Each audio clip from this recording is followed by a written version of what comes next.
You probably came to YouTube looking for answers. Yeah. Many people do that. And I've done it myself. I've come to YouTube looking for the solution, the magic pill, the secret sauce that is going to help me build a business. And most entrepreneurs are really sabotaging their success. And in this video, I'm going to talk about the things that I had to quit, the habits I had to quit in order to build a successful business. So stay tuned and pay attention to the last habit, because this is the one that really made a difference for me. Okay. As a business strategist, I can tell you that I started my business almost 5 years ago, and I thought I had it together. I thought that, okay, I had a successful corporate career, so therefore I would have a successful business right away. And boy, was I wrong. I really needed to be able to put on the hat of an entrepreneur in order to succeed. And the hat that you wear really has to be the one that fits. Let me explain. Many of us think that our skills are the things that are going to carry us through, but they're not.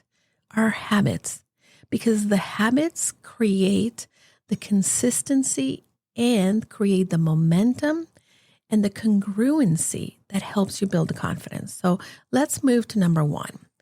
The first thing that you have to quit if you want to make money in your business is really stop overthinking every single decision. As I work with clients, I see it all the time. They're wondering, well, what should I do? Who should I serve? How do I start? Where do I build my website? How do I create the fancy logo? Oh my gosh, please stop making a logo, for the love of God.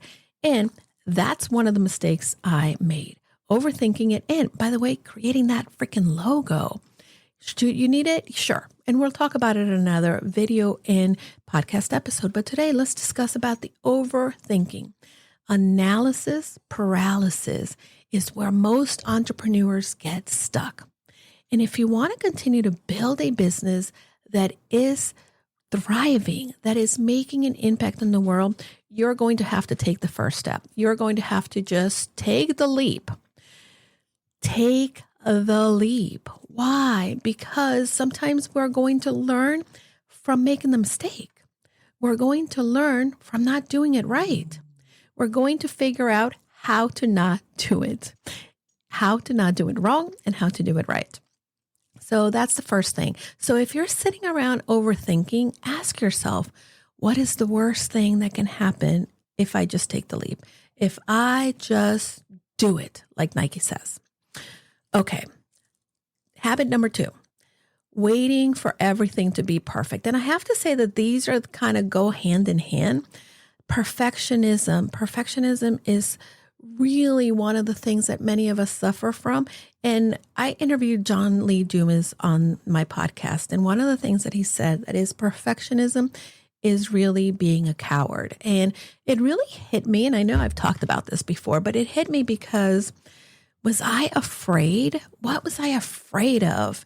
And I know in the very beginning, when I was even considering taking my business and starting a business or launching, I wanted everything to line up. I wanted the stars to be just perfect. And I wanted the time of year to just be right. And I wanted my frame of mind to be good and my husband to be ready.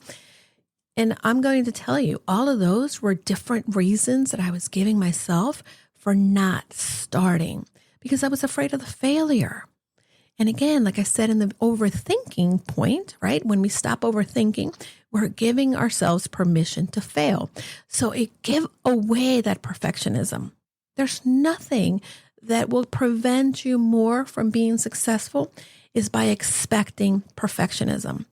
And done, as they say, is better than perfect. I often used to think I'm not going to get that assignment done in school because I wanted to just be 100% stellar. And well, there's no such thing as 100% stellar. There's always going to be something that could be improved. So take the leap and learn to improve things as you go along. So give up the habit of perfectionism. Okay. Now, for you ladies, most ladies, and I want to tell you that I have been there too. When I first priced my services, this is the habit that also was keeping me from being successful, and that's not charging what you're worth. My friends, there's a lot of different ways in which you can figure out how to price yourself, right? However, a lot of times we don't take into account what our services are worth, what our time is worth. Maybe if you're client base, you are working with that person for that amount of time, maybe 1 hour, an hour and a half, whatever it is. But there's a lot of other preparation that you had to do to be in that moment and helping that client. Charging what you're worth reminds you that you are not worth it. Subconsciously, by the way. It's not like you're saying, I'm going to charge $10 and I'm not worth it. I'm not worth more. No, you're saying, well, I don't know if that person is going to pay me that much. Oh, you know what? I don't know if that person can afford me, or I'm going to discount myself. When you're doing that, subconsciously, you're saying, what I have to give is not worth what I have to price it at.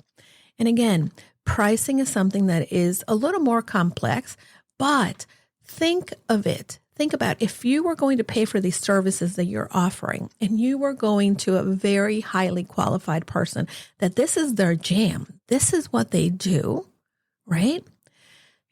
This is what you would pay, even if money was no option. So object option. I don't know. Okay. So think about what it is and ask your friends as well. What is it worth? Because people buy the thing that they need. And if someone needs the solution or wants that transformation, they're going to pay what is worth. So don't undervalue your services. And if people are paying that, guess what? It's time to raise your prices. Don't be afraid. The worst thing that someone can say is, no, I'm not willing to pay that. And then you can come back to the drawing board, but never underestimate. Okay, we're moving to number 4, but hold a minute. I need some tea. By the way, what are you drinking? I'm drinking strawberry tea. It's one of my favorite teas. And I bought a strawberry tea that I adore, and I can't find it anywhere else. I don't know. I've looked on Amazon. Okay, I'm getting sidetracked. Okay, focusing on too many things at once is habit number 4 that keeps you from building a successful business. As I have said before, to not only myself, but to my clients, pick one thing, one track, one system. You have to find that evidence that you are capable. And a lot of times, I see many entrepreneurs begin this path and then say, oh, it's not working. I'm going to go that path. Oh, wait a minute. That person is doing that. Maybe I should go and do that. So many times we lose the momentum. We lose that oomph because we stop and we think, I can do it all. Pick one thing in your business and really refine it. Make it your sweet spot. Make it the thing that really people want from you and need, and get better at it. And when you have created the systems, when you have proven the concept, and that system is automatically running, right? And you don't have to really hustle at it, then consider moving to something else. But stop chasing the multiple different things and just stay the course. You've heard me say consistent action gets you traction. And that certainly is something that we must remember. Simplify, put it all aside and pick the one thing that is really going to be the catalyst for you to build other things from. But don't go, from flower to flower. So that's number 4. All right. Number 5, avoiding sales and promotions. This is something that I often see a lot as well, because Well, we're afraid of selling. Most women are thinking that I don't want to be that person, or, I don't want them to think I'm pushy. Are you thinking that? Well, yes, some people may think you're pushy. Those people are not your people. Those people are not going to be the ones that take and buy from you. If you really have a clear understanding of who you want to serve, and you begin to create a relationship with that person, be seen, be known, be understood, right?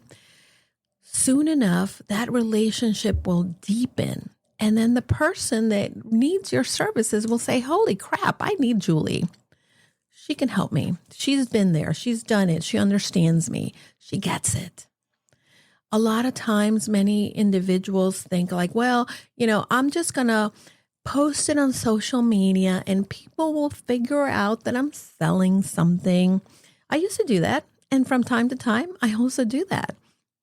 But be congruent with who you are and say, hey, I'm providing a value to somebody else. I am giving something that someone needs. You can't go into the grocery store and the grocery store is like, well, maybe I'll give you that. And it's okay. No, we're going to the grocery store and we need something and then we have to pay for it. But the grocery store is also going to promote their promotions or sales, all of these different things. So don't be afraid to sell because it's a service. It's a value. Somebody is looking for that. And promote it to the world. If we don't succeed at sharing what we have, if we don't tell people that we have something that they can be helped with, then definitely our business is going to suffer. Having these conversations, sometimes getting rejected doesn't get easier, but you get better at saying, okay, next. Why? Because you know that the person that said no to you, it may be a no for right now, or it may be the person who you are going to be grateful that didn't work with you. Put your sales and promotions out there. Do not avoid them.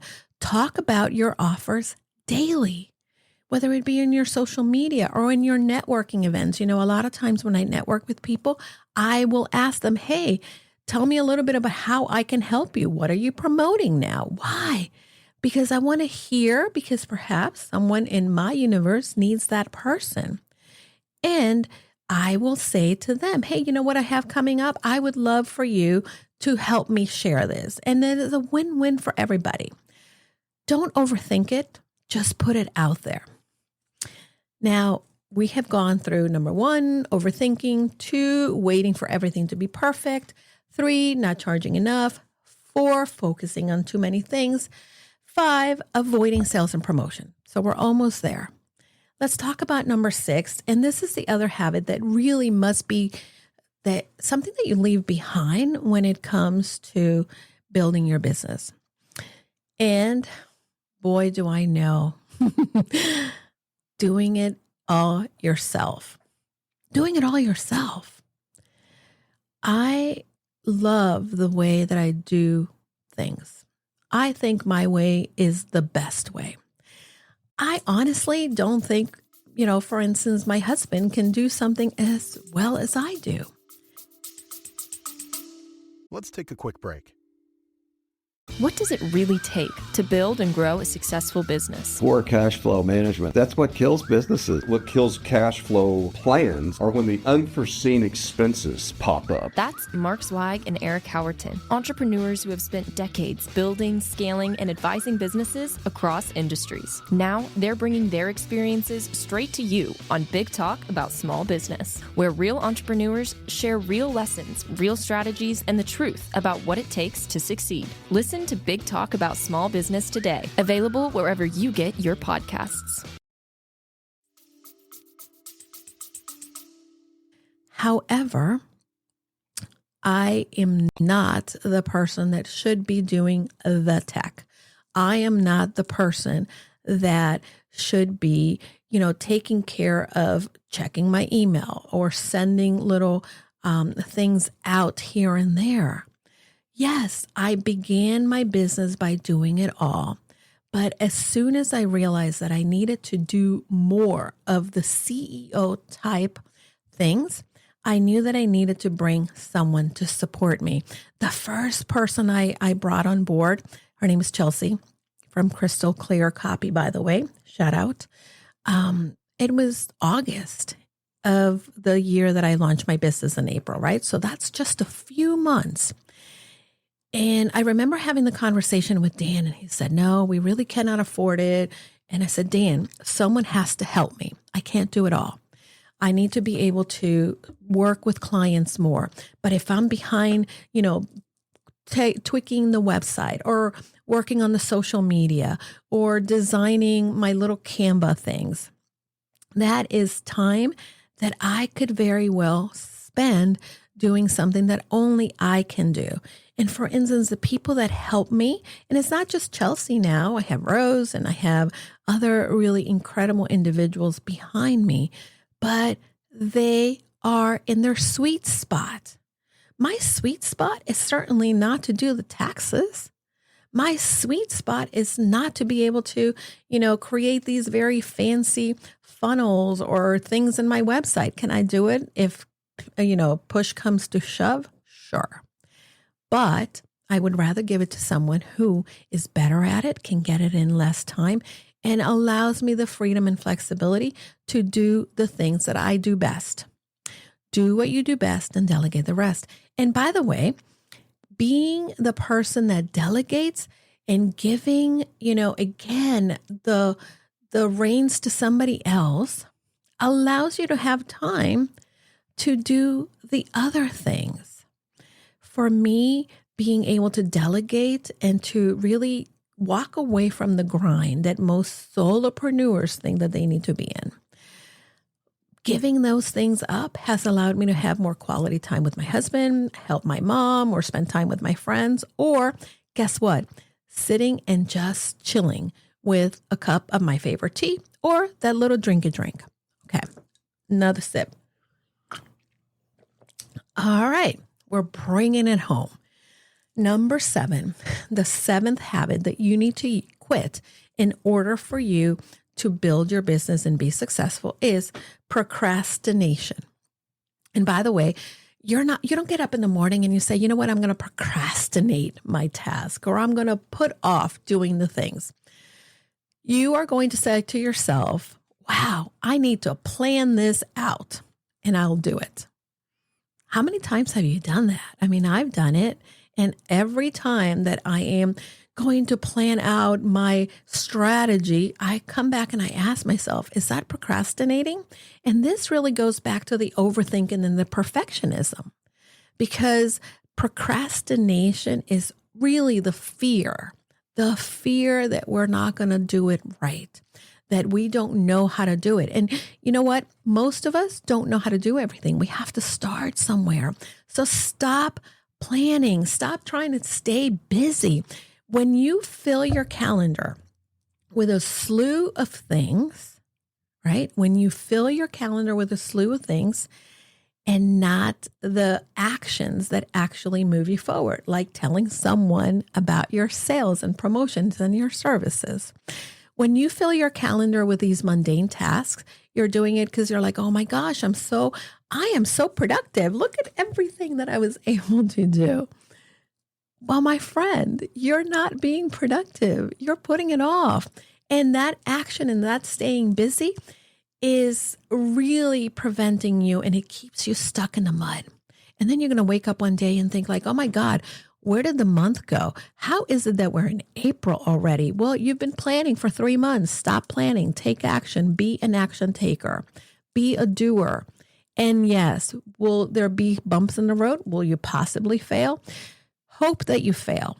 Why do you want to hope that you fail? Because then you'll learn the lesson that will help you get to where you want to go. All right. And last but not least, here's the habit that a lot of entrepreneurs also avoid. And the habit that they have that they need to avoid. Let me say that correctly. Okay, the 8th habit that most entrepreneurs have that they need to avoid and they need to change is ignoring your numbers. Our numbers are really what drives our actions. When you know how much things cost you in your business, for instance, if you're going to delegate and you're going to bring a team member, a VA for a couple of hours, figure out, can I afford it? And sometimes you need to make the investment. But if I cannot afford it yet and I need and want to bring someone in, then I need to know the numbers of how many sales I'm going to need to make in order for me to be able to afford it. So really look at your numbers consistently. I design that Fridays, I don't work typically on a Friday afternoon. However, the one thing that is on my calendar for Friday is to look at the finances. And let me tell you, from someone that has had their story with money and has not always been good with money, really practicing that consistency of looking at numbers and not just how much money is coming in, but how much money you're spending and what are you spending it on? And also your other key numbers. If you don't have key numbers for your business, you're also going to struggle. Let's think about some of the key numbers. Some of the key numbers that I look at is how many contacts, how many people did I meet this week? I also look at the numbers of my growth, whether it be in YouTube or whether it be in some of the other platforms. So think of the numbers and the things that move you forward and start tracking them, because as they say, a track number growth. Grows, it gets better. I will tell you that as I've been on a weight loss journey, when I track my weight, right? And I know where I am, whether I'm high, low, or didn't lose anything. That is so important to me. My friend Corinne Crabtree, my coach, and I have an episode with Corinne. You should check it out. She often talks about, and it's true, numbers, they're not good. They're not bad. They're neutral. They really are neutral. But they really do inform our actions and they really can give us a path. So for instance, if I know that in order for me to continue to grow my business and be attracting new people or connecting with new people or growing my email list, I need to have a target number to shoot for. And if I know whether I made it or not, that definitely can inform what I'm going to do next and how I'm going to do it. So go and look at your numbers. It's a game changer to really be able to be aware of your numbers. All right. So all these habits and why quitting them is incredibly important. Well, I'm going to tell you. When I started my business again 5 years ago, and I know that I keep saying that, but it's true. 5 years ago, I started my business. I was just very haphazard. I was so excited that I was an entrepreneur, that I was finally going to be my own boss and all of that. And it's really fulfilling and it's really fun. And it's really great to be able to think about all of the great you're going to do in the world. But when we spend a lot of time, and for me, I spent a lot of time losing my place. And I think about, how far I could be today had I maybe started looking at my numbers earlier, or stopped waiting for everything to be perfect, or trying to do it all at once, or doing it without delegating. So if these are the things that you're really focusing on, if these are the things that you really are just, continuing to do in your life, then I want you to pick one that you're going to say, you know what? I am going to stop overthinking every decision. You don't have to change everything at once. I'm a tiny habits coach, and this is the one thing. Start small, and then you can continue to stack and build habits once you feel confident enough. And the confidence is going to come from the action.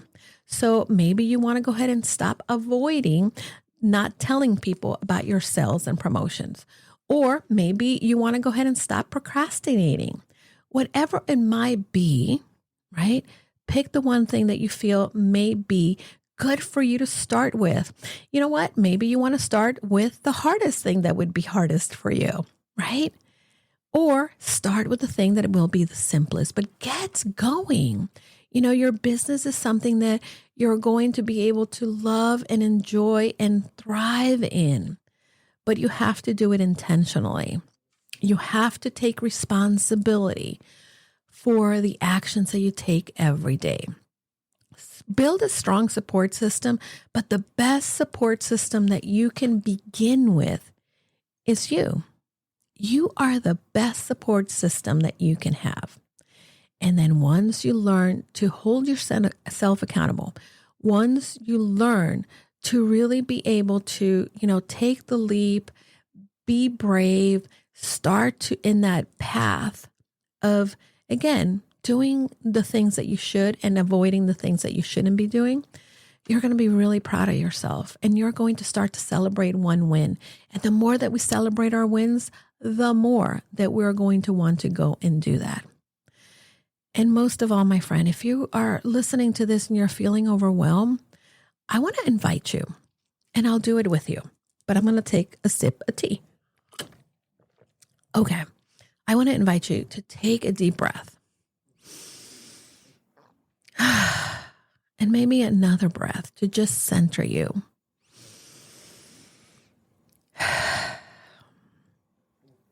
And now I want you to picture yourself as the person, that vision, that version who you want to be.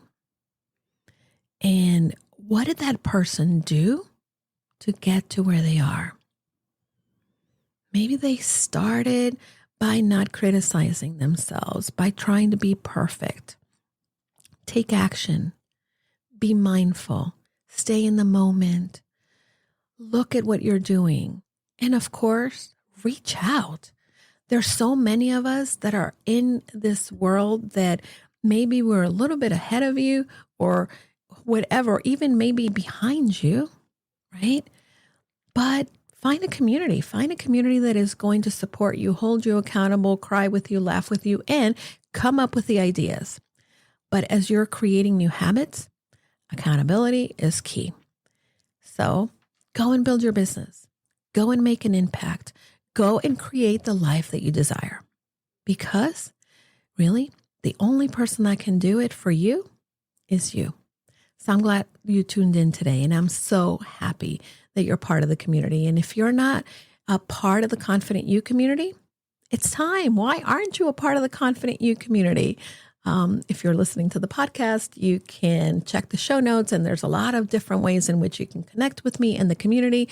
If you're here in YouTube, we also have some information here about how to get in contact with me or how to get some of my best resources. If you are looking, if you're just started, you can get some of my best tips and resources if you go to our website. So you'll find it in here somewhere. I'm so happy that we're connected. And again, it's time. It's time to give up the things that don't serve you. And don't forget, go confidently in the direction of your dreams. Hi, everybody. I know that sometimes we get very lonely in this entrepreneur journey, and I want to invite you to join us into our limited time only Purposeful You Mastermind. For many of us entrepreneurs, we believe that we can do it all, but the reality is that doing it alone only creates a lot of overwhelm. So join us at the Purposeful You Mastermind. You can find out more information by going to bit.ly/Julie's Mastermind. This is going to be the place where you are able to then unlock your full potential and achieve long-term success for your business. Push you behind your current limits, expand your connections, discover new ideas, and implement them with confidence. You're going to get the support in all aspects and transforming you to the six-figure business you've been looking for. Pause and get off the hamster wheel if you've been spinning around. This is a time where you can get that support from like-minded entrepreneurs that are here to join you in your journey. Together, we can challenge the assumptions and land the speaking engagements and opportunities we want to grow our business and make an impact in the lives of people. See you then. Remember, you can find the mastermind at bit.ly, Julie's Mastermind.